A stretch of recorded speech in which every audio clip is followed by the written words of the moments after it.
+1 physics में हम लोग डायनामिक्स ऑफ सर्कुलर मोशन करने जा रहे हैं। डायनामिक्स ऑफ सर्कुलर मोशन क्या है? जैसे हम लोगों ने पहले पढ़ा हुआ है कि काइनेमेटिक्स की दो ब्रांचेस हैं, स्टैटिक्स और डायनामिक्स। स्टैटिक्स में क्या है, हम we will consider the cause branch of the mechanics which mechanics की 3 ब्रांचें हैं, एक स्टैटिक्स है, दूसरी काइनेमेटिक्स है और तीसरी डायनामिक्स है। तो डायनामिक्स क्या है कि dynamics is the branch of mechanics which deals with the motion of the object taking into account the causes that produces it। कि जो काज इसको पैदा करते हैं उनको हम क्या करेंगे, कंसीडर करेंगे। अंडरस्टैंड? तो इस केस में भी dynamics of circular motions we will consider the causes that produces the circular motions. Dynamics का मतलब क्या है कि हम वो सारे काजेस देखेंगे जो सर्कुलर मोशंस को पैदा करते हैं और जिनके कारण सर्कुलर मोशंस होती हैं। तो सबसे पहले आता है सेंट्रीपिटल फोर्स। कि सेंट्रीपिटल फोर्स क्या है? तो centripetal force is the force required, जो इसकी डेफिनेशन है वो लिख लेते हैं पहले। Centripetal force is the force required to move the object along the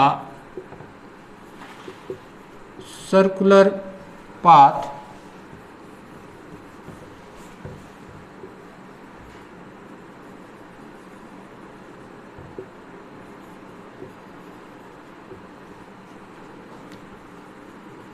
and directed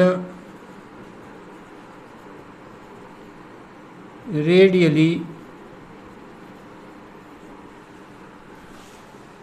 inward directions।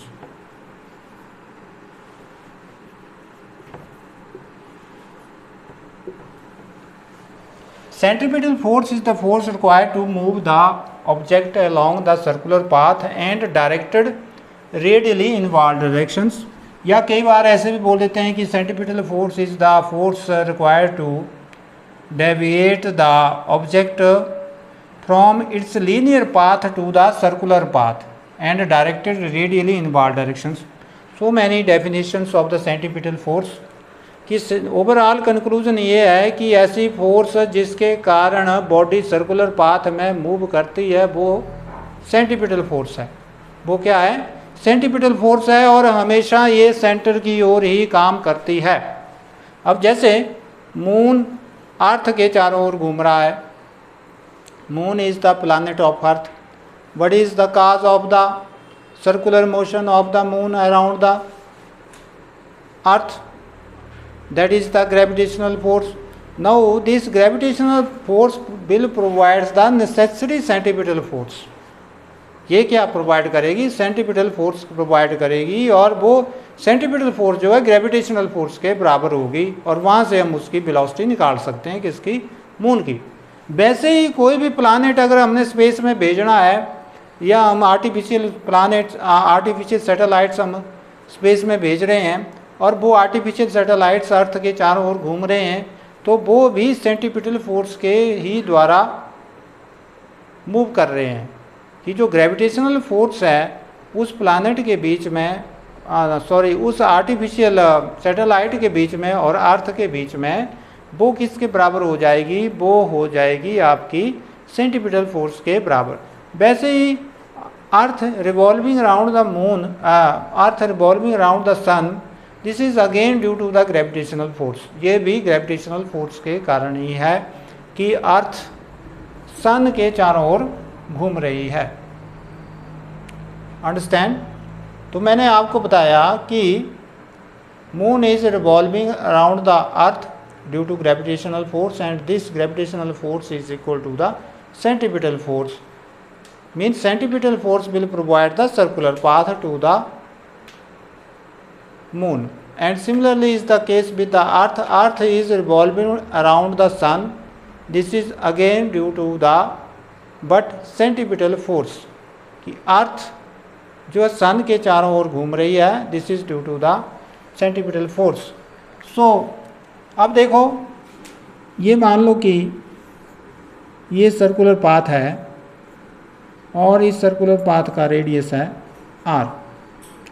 अब कोई प्लैनेट्स या मान लो ये बॉडी है जिसका मास क्या है m। अब क्योंकि ये सर्कल में घूम रही है और सर्कल में घूमने के लिए इसे एक्सेलेरेशन चाहिए और वो एक्सेलेरेशन होगी सेंटीपिटल एक्सेलेरेशन, और वो कहाँ लगेगी? सेंटर की ओर लगेगी। अंडरस्टैंड? और ये ही सेंटीपिटल फोर्स जब मास के साथ गुणा हो जाएगी तो हमें क्या देगी? Centripetal acceleration. तो हम लिखते हैं consider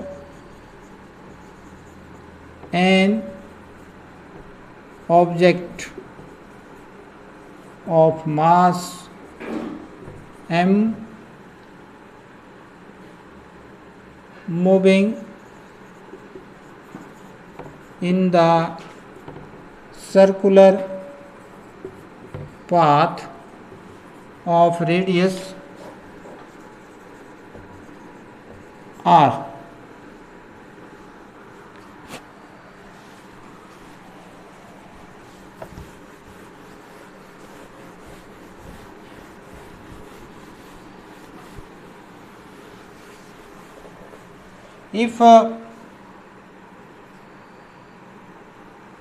If AC is the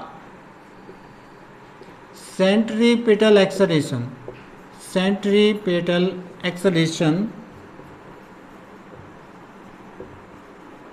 of the body, then centripetal force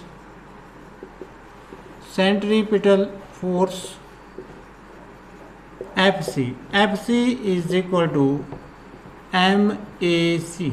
this is question number 1। अब AC की हमने पहले ही एक्सप्रेशन की हुई है सर्कुलर मोशन में, दैट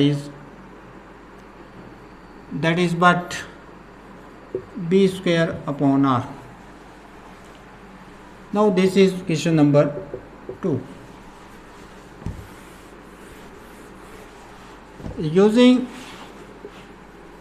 2 in 1, 2 को अब 1 में यूज़ कर रहे हैं, that is FC is equal to MB²। What is that? MB² upon r। This is question number 3। But B किसके बराबर है? B है r ओमेगा के बराबर, ये भी हमने पढ़ा हुआ है। Now using equation 4 in 3, FC is equal to m r² omega² upon r, that is FC। r से r एक कैंसिल हो गया, यहाँ पे हमारे पास रहा m r ओमेगा²। तो ये सेंटीपिटल एक्सेलरेशन आई। अंडरस्टैंड? तो सेंटीपिटल एक्सेलरेशन हमारी एक रियल फोर्स है। ये क्या है? एक हमारी रियल फोर्स है। अब इसमें हम देखें omega is equal to 2 pi upon T, that is 2 pi mu लिख सकते हैं इसको। Now this is question number 5, this is question number 6। ये हमने पहले किया हुआ है एंगुलर वेलोसिटी। अब angular velocity, this is omega is the angular velocity, और in term of frequency this is this। So centripetal acceleration can be also written as mr omega क्या हुआ? 2 pi mu upon r²। So but FC is equal to mr 4 पाई² μ²। So you have FC is equal to 4 पाई² m r μ²। ये दूसरी expression आ गई, एक expression ये आ गई, और एक हमने पहले जो इम्पोर्टेंट है that is MB² upon r। ये 3 एक्सप्रेशंस आ गई। तो इस प्रकार से हमारा ये सेंटीपिटल का जो टॉपिक है ये कंप्लीट होता है। Next that is centrifugal force. अब हम करने जा रहे हैं सेंट्रीफ्यूगल फोर्स क्या है।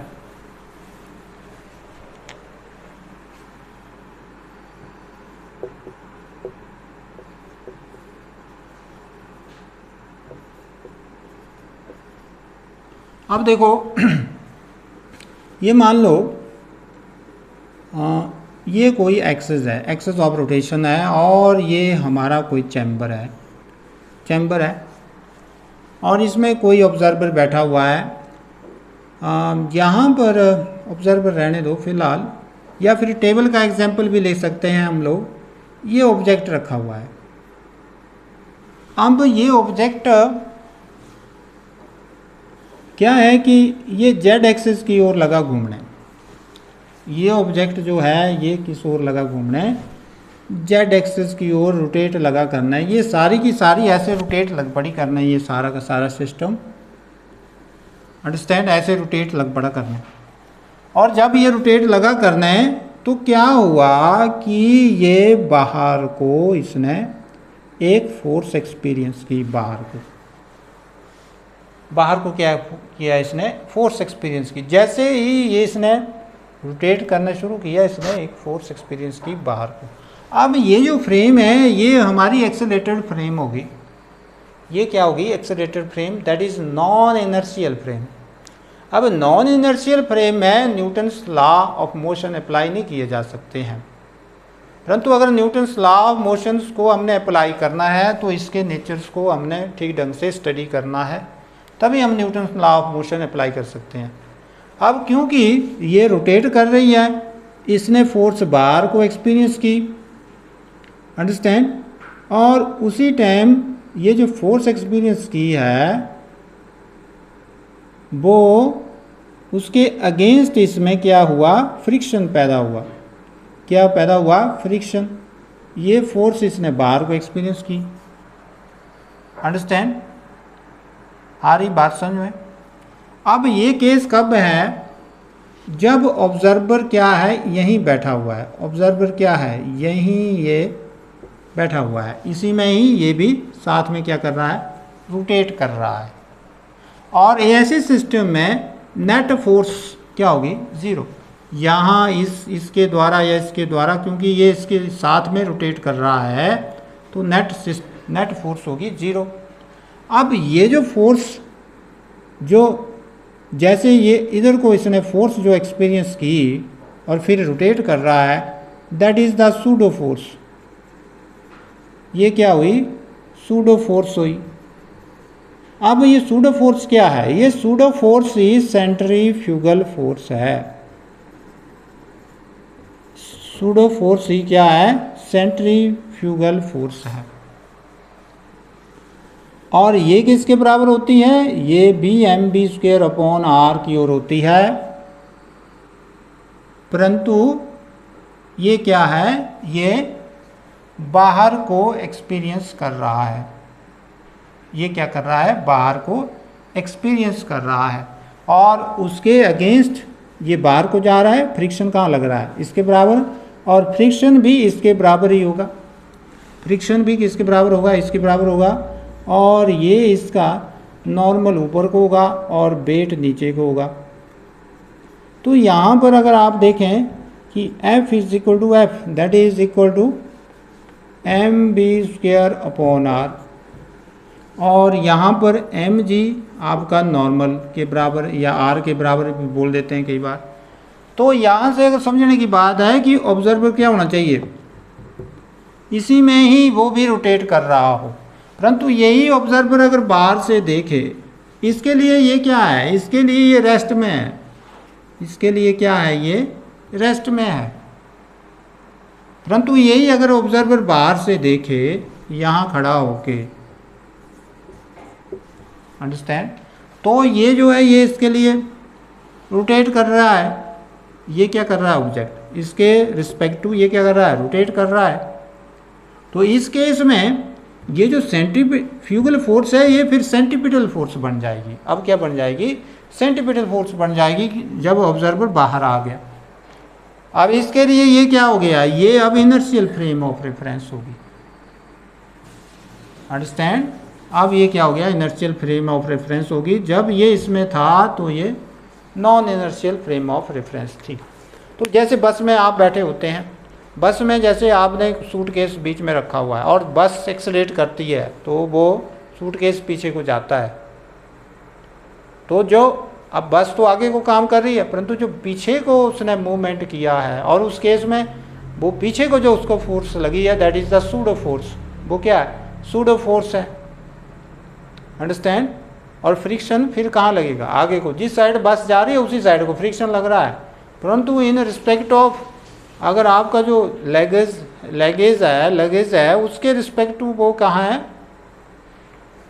उसके रिस्पेक्ट टू वो सूडो फोर्स जो है वो बस आगे जा रही है और सूडो फोर्स पीछे लग रही है और फ्रिक्शन बस के अलॉन्ग ही लग रहा है। कहाँ, अगर आप बस में बैठे हुए हैं।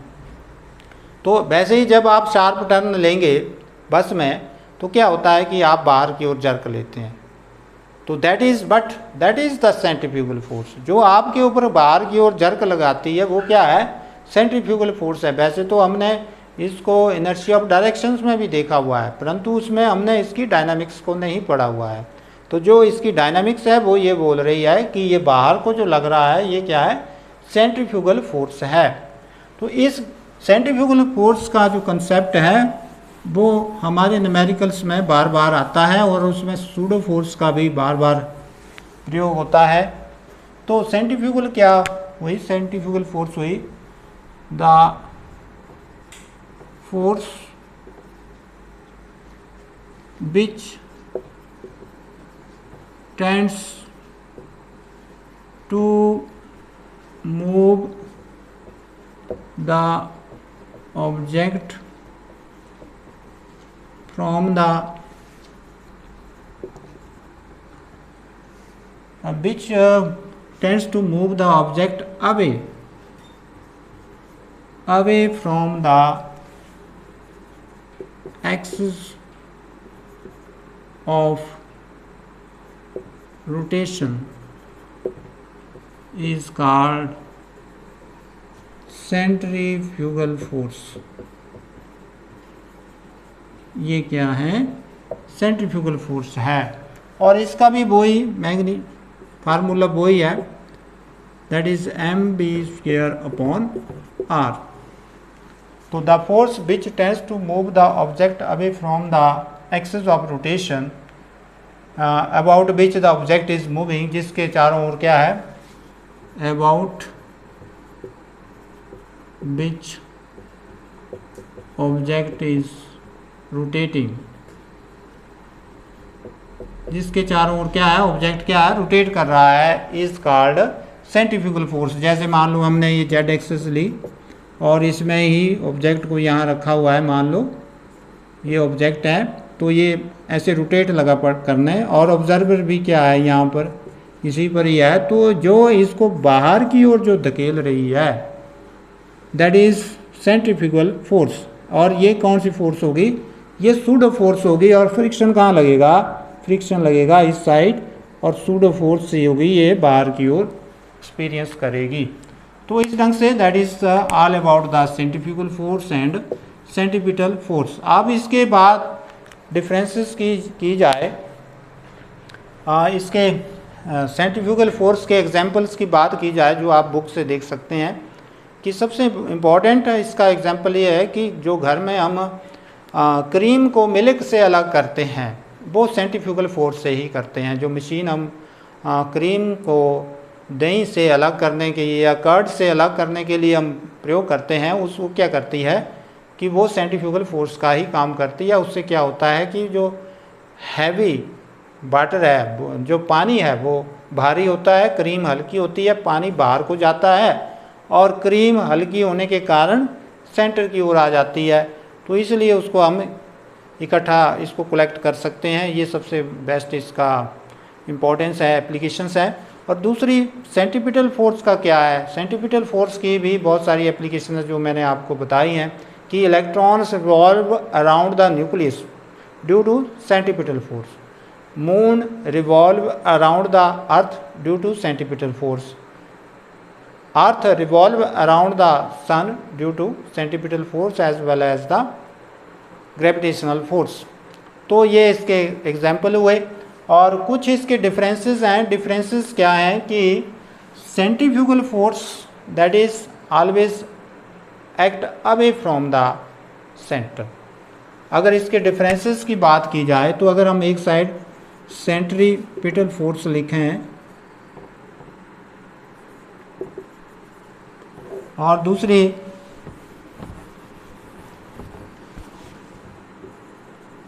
सेंट्रीफ्यूगल फोर्स लिखें, तो इसमें पहला पॉइंट ये है कि it acts towards the centre of circular path, ये आपने लिखने हैं। और इस दूसरा क्या है, it acts away from the centre of circular path. ठीक है, दूसरी आप इसकी डेफिनेशन लिख सकते हैं। जो डेफिनेशन है ये आप पहले में कर दो डेफिनेशन को, दूसरे में इसको कर दो। तीसरा आप इसका लिख सकते हैं कि it is a real force. ये क्या है, रियल फोर्स है। It is a pseudo force. ये क्या है, सूडो फोर्स भी बोलते हैं इसको।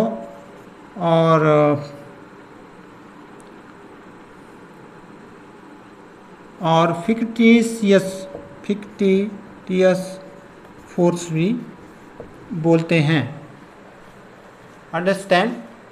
तो दोनों का ही फार्मूला सेम है। इसमें आप is equal to mv² upon r होता है और इसमें भी F is equal to mv² r होता है। इसकी इम्पोर्टेंस लिख सकते हैं। Moons revolves around the earth due to centripetal force। इसमें लिख सकते हैं आप cream is separated